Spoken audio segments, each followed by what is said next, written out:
વાવથરા જિલ્લાના થરાદ તાલુકાના પૂર્વ પટ્ટી વિસ્તારના ખેડૂતોના પ્રશ્નને લઈને કોંગ્રેસે મુખ્યમંત્રીને પત્ર લખી સુજલામ સુફલામ કાચી નહેરમાં તાત્કાલિક પાણી છોડવા અને વિસ્તારના તળાવો નર્મદાના પાણીથી ભરવાની માંગ કરી છે। પત્રમાં જણાવાયું છે કે સરકારે સૌરાષ્ટ્રના તળાવો ભરવાનો નિર્ણય કર્યો છે, પરંતુ થરાદના પૂર્વ પટ્ટી વિસ્તારને પાણીથી વંચિત રાખવામાં આવ્યો છે, જેના કારણે ખેડૂતો અને પશુપાલકોમાં ભારે રોષ જોવા મળી રહ્યો છે। કોંગ્રેસે ચેતવણી આપી છે કે જો આગામી દિવસોમાં નહેરમાં પાણી છોડવામાં નહીં આવે તો અને તળાવો ભરવામાં નહીં આવે તો ખેડૂતોને સાથે રાખીને ઉગ્ર આંદોલન, રસ્તા રોકો અને ગાંધી ચિંધ્યા માર્ગે વિરોધ કાર્યક્રમો યોજવામાં આવશે, જેની સંપૂર્ણ જવાબદારી રાજ્ય સરકારની રહેશે। કોંગ્રેસે સરકારને પૂર્વ પટ્ટીના ખેડૂતોના હિતમાં તાત્કાલિક હકારાત્મક નિર્ણય લેવાની અપીલ કરી છે।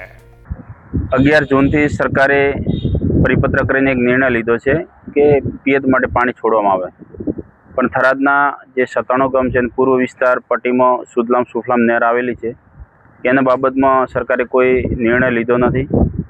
માટે સરકારને વિનંતી છે કે સુજલામ સુફલામ વિસ્તારમાં કાચી નહેરમાં પાણી છોડવામાં આવે।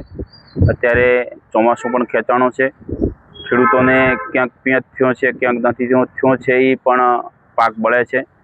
અને સરકારે જે તાજેતરમાં નિર્ણય લીધો સૌરાષ્ટ્રમાં 300 તળાવ ભરવાનો, તો થરાદમાં પણ તળાવો બનાવેલા છે અને એમાં પણ બુઢનપુરથી શિવપુર નહેર જે જાય છે પાઇપલાઇન, એના થકી 18 થી 20 તળાવો ભરાય છે। સુજલામ સુફલામથી પણ 40 થી 50 તળાવો ભરાય છે।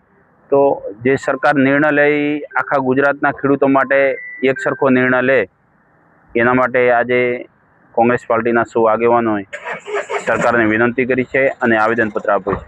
આગામી સમયમાં જો એક સરખો નિર્ણય લઈ અને ખેડૂતોને ન્યાય આપવામાં નહીં આવે તો ગાંધીજી ત્યાં માર્ગે અમારે આંદોલન કરી અને સરકારને નિર્ણય લેવા માટેની ફરજ પાડવી પડશે।